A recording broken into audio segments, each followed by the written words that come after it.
Hello students, सो BCom second year, welcome है आप लोगों का फिर से आज की क्लास में।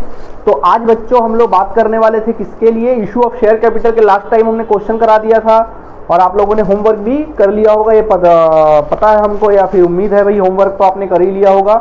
ठीक है, तो आज हम लोग स्टार्ट करेंगे आप लोगों का इशू ऑफ शेयर कैपिटल के कुछ बड़े बड़े क्वेश्चन। तो हम लोगों ने इशू ऑफ शेयर कैपिटल के बारे में जान लिया था, क्या क्या होता है, एंट्रीज क्या क्या होती है, उसको रिवाइज करने की जरूरत तो नहीं पड़ेगी ना। एप्लीकेशन के समय में कैसे एंट्री होती है, अलॉटमेंट के टाइम पे क्या होती है, फर्स्ट कॉल ड्यू के टाइम पे, सेकंड कॉल ड्यू के टाइम पे, रिसीव, सारी बातें क्लियर थी। बिल्कुल सिंपल साधारण हमारा क्वेश्चन था। ठीक है, सिंपल क्वेश्चन हमने देख लिया था। ओके, तो आज थोड़ा सा वैरायटी वाले क्वेश्चन हम लोग देखेंगे and that is your calls in arrears. किसकी बात करेंगे आज हम? कॉल्स इन एरियर्स की बात कराते हैं आपको।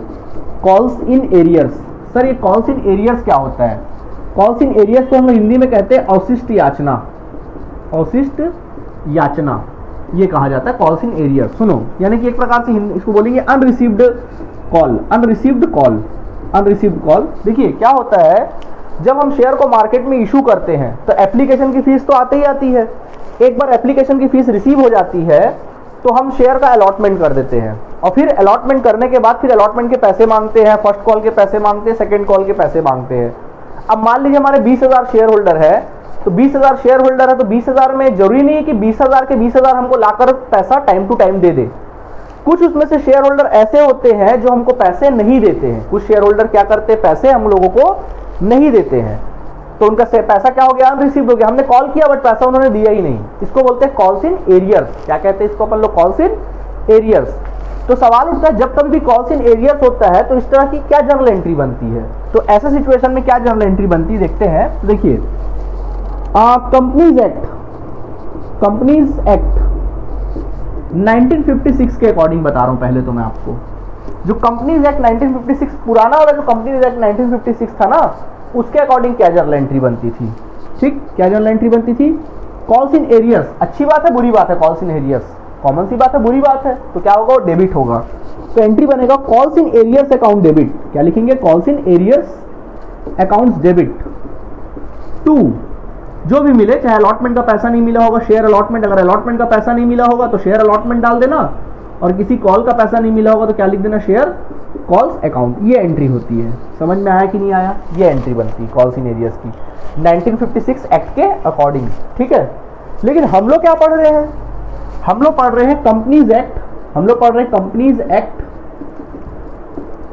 2013। हम लोग पढ़ रहे हैं कंपनीज, इंडियन कंपनीज एक्ट 2013।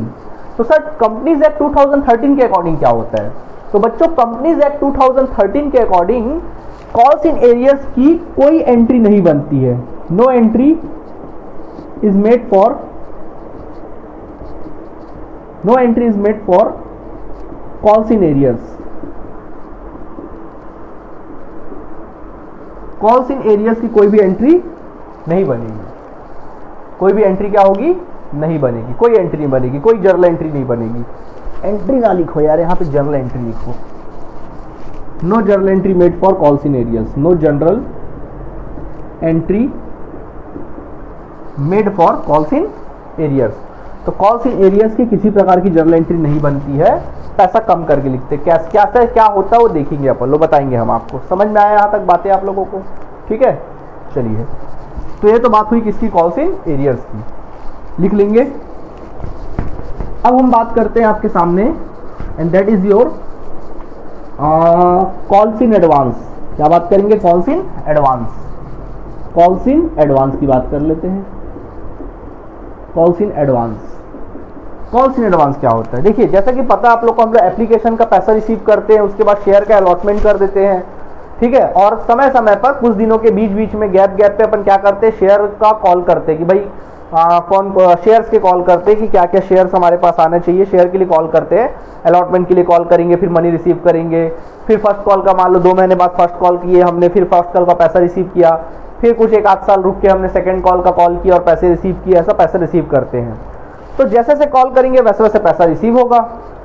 कुछ ऐसे शेयर होल्डर होते हैं, बड़े अच्छे टाइप के शेयर होल्डर होते हैं, हमने अलॉटमेंट का मांगा तो वो शेयर होल्डर अलॉटमेंट का पैसा तो देते ही देते हैं, साथ में हमको फर्स्ट कॉल और सेकंड कॉल का पैसा एडवांस में दे देते हैं। या हमने फर्स्ट कॉल का मांगा, उन्होंने हमको सेकंड कॉल का पैसा भी क्या कर दिया, एडवांस में दे दिया। फर्स्ट कॉल को तो दिया एडवांस में पैसे दे देते, कुछ शेयर होल्डर ऐसे होते हैं, तो उसको बोलते हैं कॉल्स इन एडवांस। क्या कहते हैं उसको अपन लोग, कॉल्स इन एडवांस। हिंदी में इसको कहते हैं अग्रिम याचना, हिंदी में इसको कहते हैं हम लोग अग्रिम याचना, ठीक है, कॉल्स इन एडवांस, इसको बोलते हैं अपन लोग कॉल्स इन एडवांस। तो क्या एंट्री बनेगी, बोलो कॉल्स इन एडवांस आना अच्छी बात है बुरी बात है, अच्छी बात है।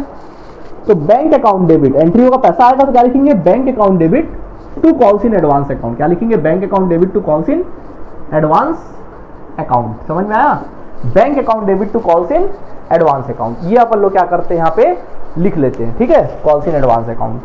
तो ये हुआ आपका बात। आप बोलोगे सर इसमें एक्ट तो नहीं बताया आपने, 1956 के अकॉर्डिंग क्या है, 2013 के अकॉर्डिंग क्या है। दोनों ही सूरतों में, चाहे वो 1956 वाली बात हो या 2013 वाली बात हो, दोनों सूरतों में यही एंट्री बनती है, bank account debit to calls in advance, ठीक है। और जब कभी इसके बाद नेक्स्ट, जब कभी कॉल्स इन एडवांस, जब वक्त आया, फर्ज करो, मान लो एग्जांपल दे रहा हूं, मान लो अलॉटमेंट के टाइम में किसी ने हमको फर्स्ट कॉल का पैसा दे दिया, तब क्या एंट्री करेंगे, bank account debit to calls in advance. और जब फर्स्ट कॉल आएगा तब तो पैसा नहीं देगा क्योंकि वो पैसा एडवांस में ले चुका था, तब अपन क्या जनरल एंट्री करेंगे, तब वो पैसा कहां पड़ा हुआ, उसके फर्स्ट कॉल का पैसा कॉल्स इन एडवांस में पड़ा है, तो उस कॉल्स इन एडवांस से पैसे निकाल लेंगे मतलब डेबिट करेंगे, ठीक है। तो क्या करेंगे, calls in advance account debit, पैसा आया नहीं है उसका, क्यों आएगा भाई, जब एडवांस में दे दिया तो पैसा आएगा नहीं उस तारीख को, तो क्या लिखेंगे, calls in advance account debit. वो पैसा कहां से निकालेंगे, कॉल्स इन एडवांस अकाउंट से निकालेंगे। और क्या लिखेंगे, टू, जो कॉल रहेगा, जो भी कॉल रहेगा, जिस कॉल के लिए आपने कॉल किया होगा, एडवांस मिला होगा, to first call account, first call account या जो भी होगा। देखो यहाँ फर्स्ट कॉल ही नहीं, अलॉटमेंट भी आ सकता है, सेकंड कॉल भी आ सकता है, कुछ भी आ सकता है, मैंने एग्जांपल दिया, ठीक है, ये हो सकता है, तो ये लिख लीजिएगा, ओके। ये अपन लिख सकते हैं, नरेशन लिख सकते हैं, बीइंग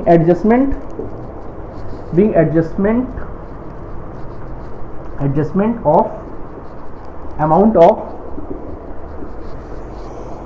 कॉल्स इन एडवांस, या लिख सकते थे कॉल्स इन एडवांस एडजस्टेड, लिख सकते हैं आप लोग एडवांस, ठीक है, ये अपन लिख सकते हैं। यहाँ तक क्लियर हो गया आप लोगों को, ठीक है। तो ये अपना काम हो गया, ठीक, आगे बढ़ते हैं, लिख लेंगे इसको भी।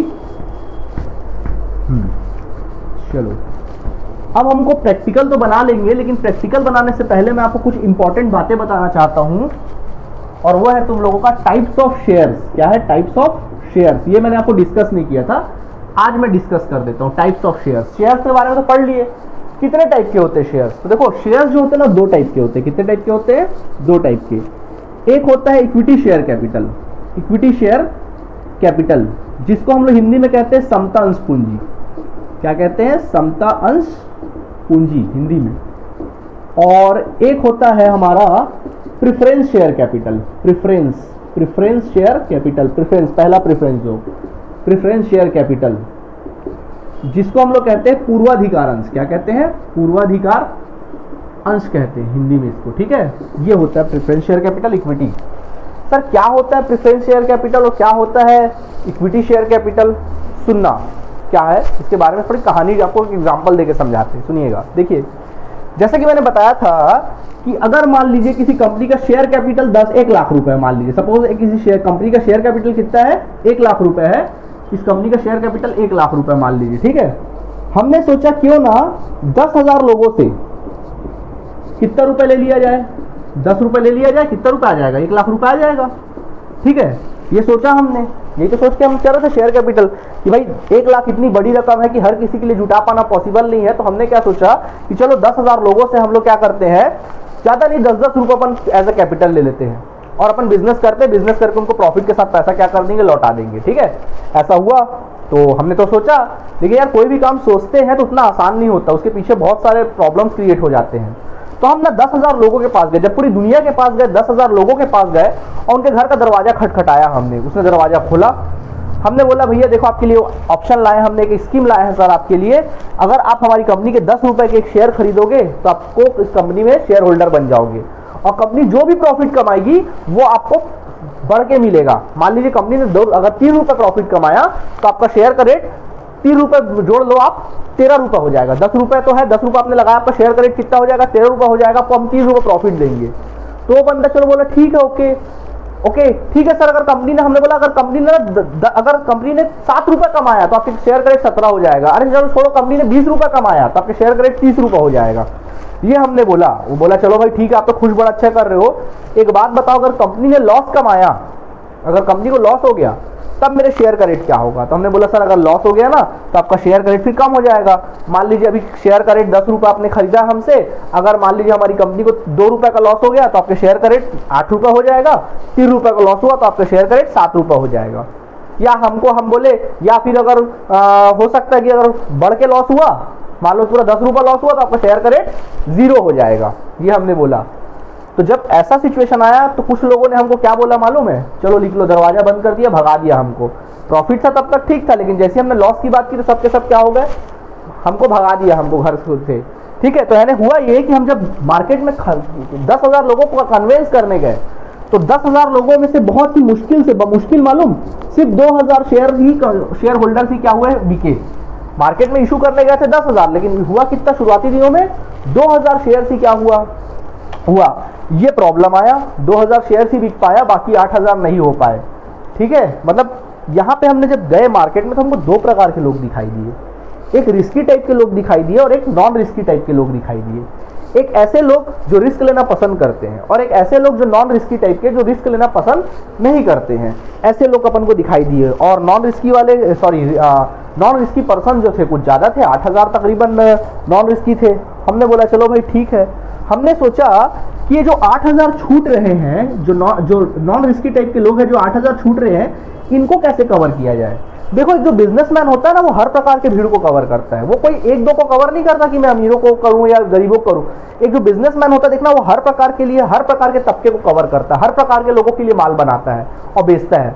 फॉर एग्जाम्पल अगर अपन देखा जाए, पेंट की बात की जाए, पेंट मतलब कलर की बात की जाए, जो दीवारों पर कलर लगता है। देखना, अगर आप कोई पेंट खरीदने जाते हैं किसी भी ब्रांड का, तो उस शॉप में जैसे ही आप एंटर करते तो आपको वहां पर 25 रुपए लीटर से लेकर 5,000 रुपए लीटर या 10,000 रुपए लीटर तक के आपको कलर वहां पे देखने को मिल जाते हैं। यानी कि एक गरीब आदमी से लेकर अमीर आदमी तक के हर प्रकार की वो कंपनी माल बनाती है, वो हर प्रकार के भीड़ को कवर करती है। वो ऐसा नहीं करती वो अमीरों के लिए माल बना रही है, गरीबों के लिए माल बना रही है। वो कोशिश करती है कि मार्केट के हर प्रकार की भीड़ को मैं कवर करूं। वैसी कंपनी भी तो बिजनेस ही है। वो क्या सोच रही थी, यार मैं 10,000 लोगों के पास गया लेकिन कन्वेंस 2,000 हुए, अभी भी 8,000 टाइप के जो लोग हैं उनको कैसे कवर किया जाए, उनको कैसे घेरे में लिया जाए। ठीक है, तो जो 2,000 लोग कन्वेंस हुए थे, कैसे टाइप के लोग थे? रिस्की टाइप के लोग थे, रिस्क लेना पसंद करते थे। और ये कैसे लोग थे? नॉन रिस्की पर्सन थे, जो रिस्क लेना पसंद नहीं करते थे। तो जो रिस्की टाइप के लोग थे, जो रिस्क लेना पसंद करते थे, उनको हमने नाम दिया इक्विटी शेयर का। क्या नाम दिया? इक्विटी शेयर का नाम दिया। तो इसकी क्या खास बात थी? इसकी खास बात यह थी कि इसका जो शेयर्स है, शेयर का रेट, इसमें जो डिविडेंड मिलेगा, जो भी डिविडेंड मींस प्रॉफिट। अभी डिविडेंड क्या होता है मैं अच्छे से आपको बाद में एक्सप्लेन करूंगा। प्रॉफिट, जो भी प्रॉफिट होगा वो अनफिक्स्ड होगा। क्या होगा? अनफिक्स्ड, मतलब फिक्स नहीं होगा, बिल्कुल क्या रहेगा? अनफिक्स्ड रहेगा। अनफिक्स्ड रहेगा, ठीक है, अनफिक्स्ड रहेगा, अनफिक्स्ड रहेगा। कभी कम कभी ज्यादा कुछ भी हो सकता है, लॉस भी हो सकता है। ठीक है, ये सिचुएशन है। अब जो नॉन रिस्की टाइप के लोग थे उनको कैसे कवर किया जाए, तो उनके लिए हमने क्या बनाया मालूम है? प्रेफरेंस शेयर कैपिटल बनाया। क्या बनाया? Preference share capital. क्या होता है प्रेफरेंस शेयर कैपिटल? देखिए, फिर हम क्या हुए मालूम? फिर वो 8,000 लोगों के घर हम गए, हमने फिर दरवाजा खटखटाया। हमने बोला, वो जैसे दरवाजा खुला वो बोला क्या स्कीम लेके आओ, चलो लिख लो। हम बोले अरे इस बार नया स्कीम लाया, थोड़ा सुन तो लो। तो सामने वाले ने चलो बोला ठीक है सुन लेते, तुम्हारा स्कीम क्या है। हमने बोला सर हमारी कंपनी के ना 10 रुपए के शेयर खरीदिए, आप हमारी कंपनी के 10 रुपए के शेयर खरीदिए, हम इसमें आपको गारंटीड 10% प्रॉफिट देंगे, ना कम ना ज्यादा। पहले हम क्या कर रहे थे, आपको अनलिमिटेड प्रॉफिट जितना कमा रहे थे सब दे रहे थे, लेकिन इस बार हम क्या कह रहे हैं कि हम आपको प्रॉफिट देंगे, 10% प्रॉफिट देंगे, आपका पैसा डूबेगा नहीं, कम ना ज्यादा। वो बोले चलो ठीक है भाई, चाहे कंपनी प्रॉफिट कमाए, हम आपको क्या करेंगे, आपको 10 रुपए ही, मतलब 10 रुपए के शेयर पे 10% रेट से 1 रुपए हम आपको हर साल देंगे, बिल्कुल देंगे, फिक्स है, ना कम ना ज्यादा।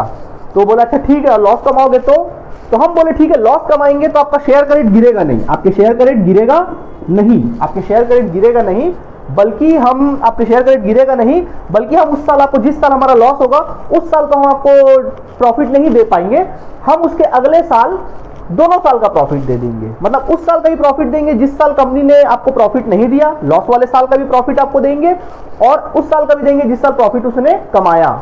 यानी कहने का मतलब यह है कि जिस साल प्रॉफिट कमा रहा है तब तो आपको फिक्स आपको 10% मिलता जाएगा।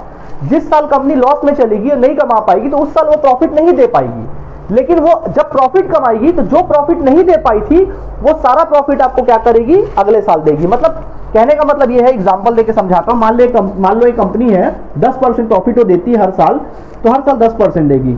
मान लो लगातार कुछ साल है, जैसे मान लो ये पहला साल, दूसरा साल, तीसरा साल, अच्छा चलो पूरा लिख देते हैं, 2001 है, 2002 है, 2003 है और साल 2004 है फॉर एग्जाम्पल, ठीक है। मान लो 2001 में कंपनी को ना लॉस हो गया, तो उसका 1 रुपये डिविडेंड बनता था, नहीं दिया कंपनी ने। क्या किया, नहीं दिया। क्या बोला था कंपनी ने प्रेफरेंस में कि भाई हम अगर लॉस कमाएंगे तो आपको डिविडेंड नहीं देंगे, मतलब प्रॉफिट नहीं देंगे। 2002 में भी लॉस कमाया, 1 रुपये देना था, नहीं दिया, नहीं दे पाया, शेयर का रेट नहीं गिरेगा। फिर मान लो 2003 में लॉस कमाया, नहीं दिया। साल 2004 में कुछ प्रॉफिट कमाया, इस बार देगा, तो इस बार कितना देगा प्रॉफिट? इस साल का 1 रुपये जो देना था वो तो देगा ही देगा, पिछले साल का जो 3 साल का नहीं दिया था ना वो भी देगा, यानी कि पूरा 4 रुपये देगा। आया बात समझ में? ये स्कीम है प्रेफरेंस शेयर कैपिटल का। मतलब ये है कि अगर आप कोई कंपनी के शेयर्स खरीदोगे, प्रेफरेंस शेयर खरीदते हो, तो आपको एक फिक्स डिविडेंड मिलेगा, ना कम ना ज्यादा। अगर कंपनी किसी साल लॉस में चल रही है तो आपका शेयर का रेट कम नहीं होगा, बल्कि उस साल आपको प्रॉफिट नहीं मिलेगा। उसका प्रॉफिट आपको अगले साल जब कंपनी प्रॉफिट कमाएगी तो इकट्ठे आपको क्या हो जाएगा, मिल जाएगा। ये स्कीम लाए तो कुछ लोगों को लगा हाँ यार ये तो बड़ा अच्छा स्कीम है, चलो हम पैसा लगा देते हैं कि इसमें पैसा डूबने का कोई चांस नहीं है। ओके, तो ये होता है प्रेफरेंस शेयर। क्या बोलते हैं इसी को अपन लोग? Preference share. तो ये होता है प्रेफरेंस शेयर। तो डिफरेंस समझ में आया, इक्विटी शेयर और प्रेफरेंस शेयर। तो प्रेफरेंस शेयर किसके लिए था?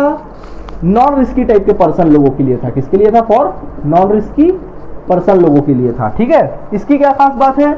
इसका जो डिविडेंड होता है वो क्या होता है? फिक्स्ड डिविडेंड होता है। क्या होता है? Fixed dividend. मतलब इसमें जो प्रॉफिट मिलता है वो फिक्स्ड होता है। और कभी गौर करना तुम लोग, जो प्रॉफिट होता है वो हमेशा क्या होता है? फिक्स्ड होता है। और कभी गौर करना, प्रेफरेंस शेयर के नाम क्या देखना, हमेशा परसेंट दिया रहता है। देखना हमेशा क्या दिया रहता है? एक परसेंट दिया रहता है। मालूम है वो परसेंट क्या होता है? वो उसका प्रॉफिट का ही परसेंट होता है, डिविडेंड का ही परसेंट होता है। जैसे 10% नहीं लिखा जाता, इसका मतलब ये है कि उसमें 10% प्रॉफिट दिया जाता है। जो भी वो शेयर लिया ना, जितने रुपए का शेयर है, 100 रुपए का अगर शेयर है तो उसमें 10% मतलब 10 रुपए दिया जाएगा। 5% है तो 5%, 8% है 8। अब समझ में आया उसका मतलब? ये कारण है उसका परसेंट लिखा होता है। तो फिक्स डिविडेंड, ठीक है, ये होता है क्या, इसमें डिविडेंड फिक्स्ड होता है। ठीक है, ओके। तो इक्विटी का जो डिविडेंड होता है ना, अनफिक्स्ड होता है। और ये डिविडेंड कब मिलता है मालूम है? ये डिविडेंड इक्विटी को कब मिलता है? After the payment of preference dividend. Preference dividend मतलब प्रेफरेंस शेयर होल्डर को पेमेंट करने के बाद, चाहे वो कैपिटल हो या डिविडेंड हो। प्रेफरेंस शेयर को कैपिटल सब कुछ देने के बाद बचा हुआ किसको मिलेगा? इक्विटी को मिलेगा। जबकि प्रेफरेंस शेयर होल्डर को और क्या प्रायोरिटी दिया गया? इसको पेमेंट कब मिलेगा? बिफोर द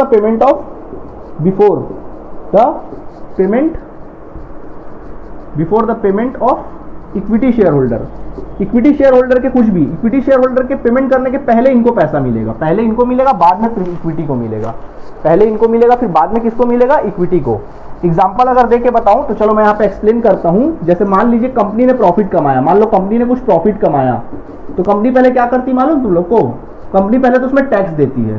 पहले कंपनी क्या दे दिया? उसमें टैक्स दे दिया। टैक्स देने के बाद अब जो प्रॉफिट बचेगा, अब जो प्रॉफिट बचा आफ्टर टैक्स जो प्रॉफिट बचा है उसमें से वो पहले प्रेफरेंस को पैसा देती है, प्रेफरेंस डिविडेंड देती है। प्रेफरेंस का जो प्रॉफिट का हिस्सा वो देती है। उसके बाद जो कुछ बच जाता है फिर वो किसको मिलता है? इक्विटीज को मिलता है, इक्विटी डिविडेंड के रूप में मिलता है। आया बात समझ में? इस तरह से ये सिस्टम है कंपनी का। आया बात समझ में? तो आप लोगों को इक्विटी और प्रेफरेंस दोनों अच्छे से क्या हो गया होगा? अभी तक समझ में आ गया होगा। आया बात समझ में? चलिए ठीक है, लिख लेंगे इसको भी आप लोग।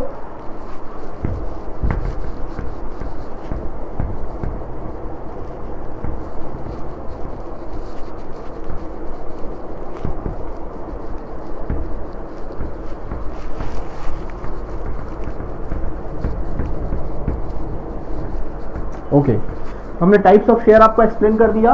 ओके बच्चों, अब बारी है types of share capital explain करने की।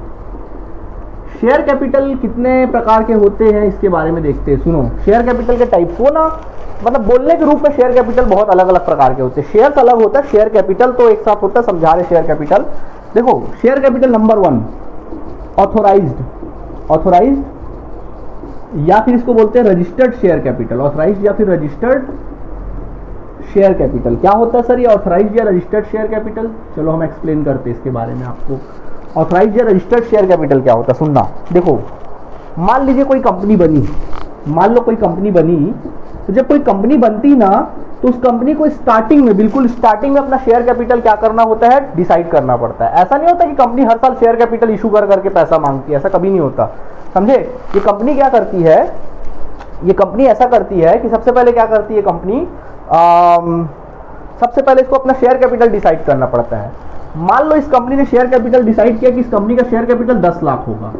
अब ये कंपनी जो है, पब्लिक कंपनी जो है, वो अपने शेयर्स डिवाइड कर लेती है। तो मान लो कंपनी ने तकरीबन 1 लाख शेयर डिवाइड कर लिया 10 रुपए वाले। एक प्राइस का शेयर कितना है, 10 रुपए वाला ईच। देख लो, मल्टीप्लाई करोगे कितना आ जाएगा, 10 लाख। ठीक है, उसने डिसाइड कर लिया 10 रुपए शेयर है और कितना रुपए वाला है, 1 lakh. 1 lakh number of share है, 1 लाख नंबर ऑफ शेयर से इसने क्या कर लिया, डिसाइड कर लिया। ठीक, अब ये क्या होती है, कंपनी ना, जैसी कंपनी बनती है और अपने शेयर कैपिटल को डिसाइड करती है, तब इस शेयर कैपिटल को इसको जाना पड़ता है कहाँ, स्टॉक एक्सचेंज। स्टॉक एक्सचेंज जाती है और वहां इसको रजिस्टर्ड कराती है, ऑथराइज कराती है। वहां पे जाके क्या कराती है, ऑथराइज कराती है। इसका मतलब ये होता है कि ये कंपनी अपने लाइफ टाइम में, अपने पूरे जीवन भर में, अपने लाइफ टाइम में 1 लाख शेयर से ज्यादा मार्केट में शेयर इशू नहीं कर सकती। 1 लाख से मार्केट में ज्यादा शेयर क्या कर सकती, इशू नहीं कर सकती। ये बात दिमाग में बैठा लो। आया बात समझ में? इसी को बोलते हैं ऑथराइज्ड या रजिस्टर्ड शेयर कैपिटल, जो स्टॉक एक्सचेंज में रजिस्टर्ड होता है। और जितना ऑथराइज कराया है उससे अपने पूरे लाइफ भर, जितना साल उसका लाइफ होगा, इशू नहीं कर सकती। यही कारण है कंपनी क्या करती है, 1 लाख इकट्ठे इशू नहीं करती। कभी 20,000 इशू कर रही, कभी 10,000 इशू कर रही है, कभी वो 30,000 इशू कर रही है। ऐसे जब जब उसको रिक्वायरमेंट पड़ता है कैपिटल का, तब तक वो शेयर क्या करती है, मार्केट में इशू करती है। ठीक है, तो ये हुआ ऑथराइज्ड शेयर कैपिटल। ठीक, समझ में आ गया? ओके। नंबर 2 होता है issued share capital. Issued share capital क्या होता है सर ये इशूड शेयर कैपिटल? बच्चों, इशूड शेयर कैपिटल का मतलब ये होता है, मान लो इस कंपनी का ऑथराइज्ड शेयर कैपिटल 1 लाख है।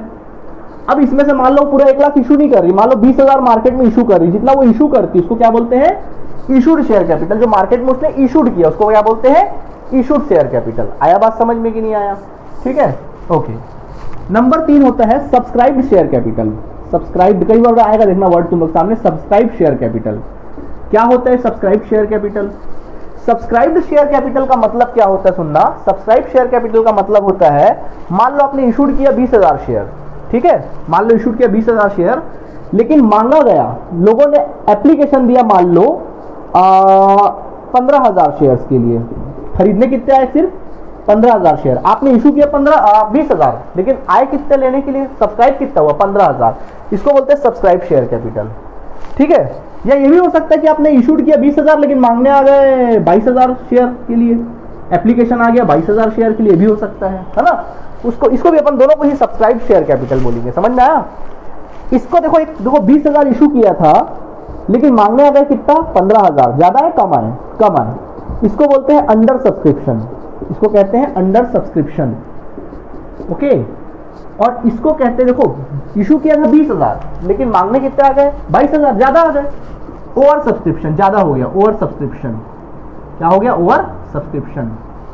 आप बोलोगे सर ठीक है, यहां तक तो समझ में आ गया, 20,000 हमने इशू किया था, मांगना है 15,000, तो अलॉटमेंट तो 15,000 का होगा, तो कॉमन सेंस की बात है, 15,000 अलॉट करेंगे।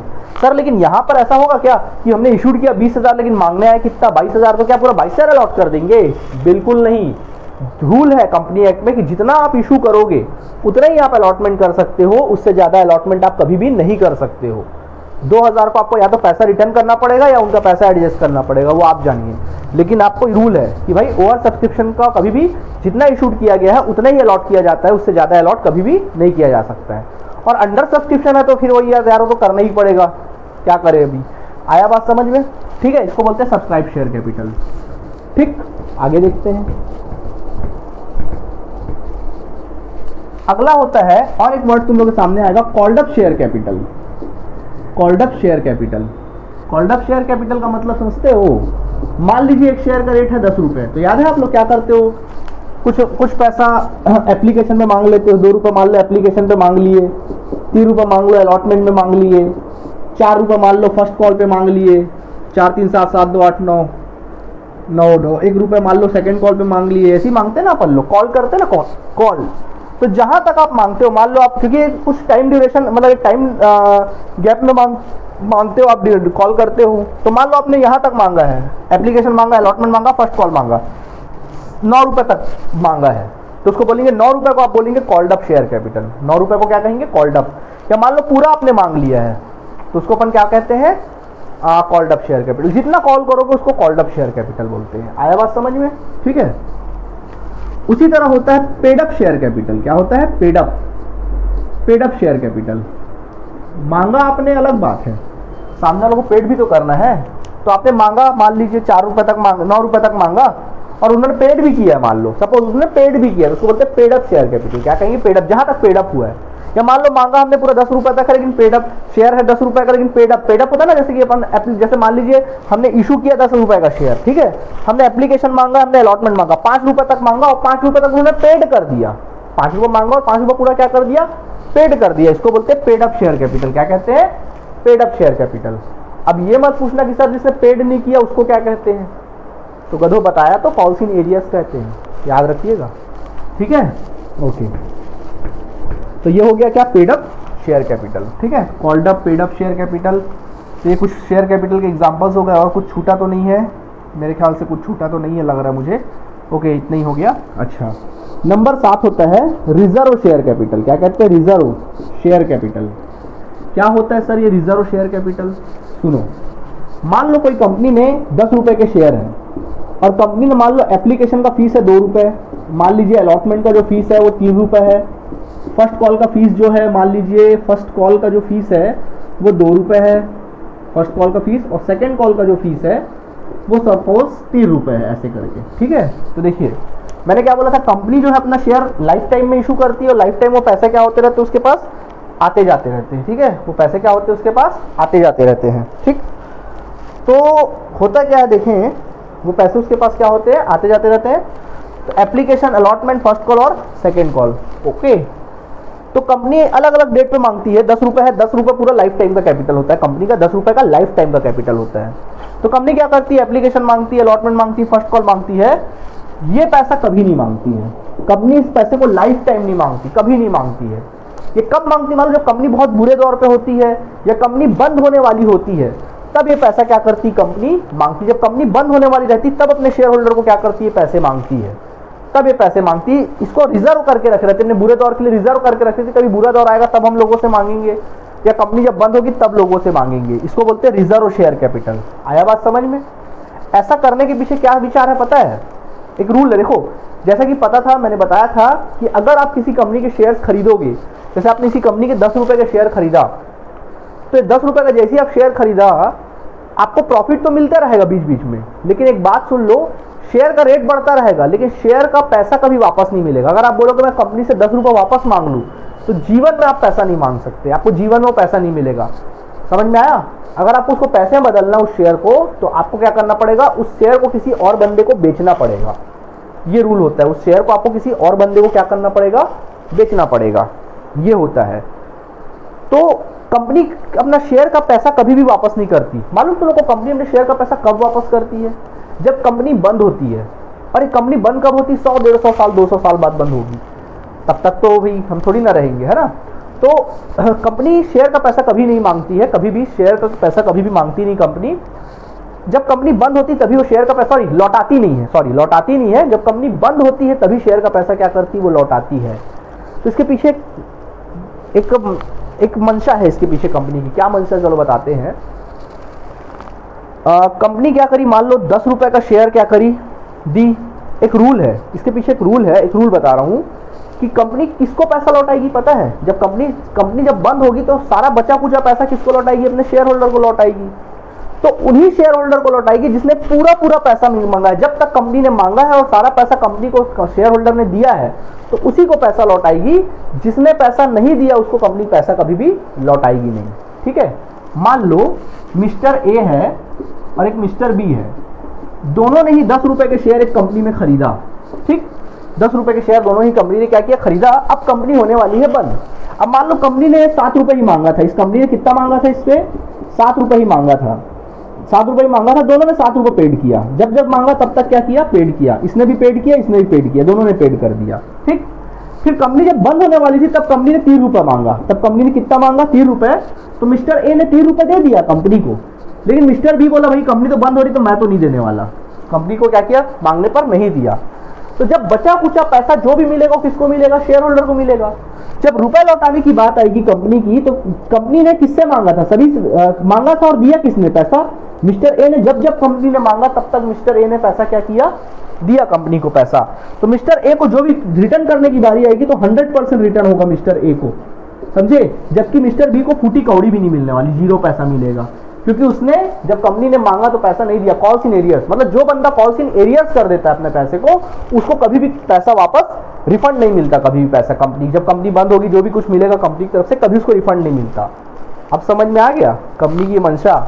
मतलब ये कि कंपनी तभी मांगेगी जब बुरे दौर में होगी, तो जो दे दिया तो बचा कुछ उसको दे देगी, और जो नहीं दिया तो कम से कम मैक्सिमम लोग तो देंगे ही नहीं पैसा, तो फिर कंपनी को रिटर्न करने की नौबत ही नहीं आएगी। आया बात समझ में, कंपनी 7 रुपये वापस करेगी। अगर कोई बंदा सोचेगा यार 7 रुपये तो डूब रहा है, काहे 3 रुपये और डूबाऊं, तो क्या करेगा, 3 रुपये भी नहीं देगा। तो कम से कम कंपनी क्या हो जाएगी, उनको कुछ रुपए जो 1-2 रुपए देना है वो भी देने से क्या हो जाती, कंपनी बच जाती है। इसको बोलते हैं रिजर्व शेयर कैपिटल। आया बात समझ में। तो बच्चों शेयर कैपिटल के बारे में हमने बहुत कुछ क्या कर लिया, देख लिया, ठीक है। तो चलिए ठीक है, आज के लिए इतना काफी है, इसको लिख लेंगे, आप सभी समझ लेंगे। कल के क्लास से हम लोग प्रैक्टिकल बनाना स्टार्ट कर देंगे, ठीक है। छोटे मोटे प्रैक्टिकल तो आप बना ही लिए होंगे, इसको लिख लीजिए, फिर कल के क्लास से हम लोग बड़े प्रैक्टिकल्स देखना स्टार्ट करेंगे। Thank you students.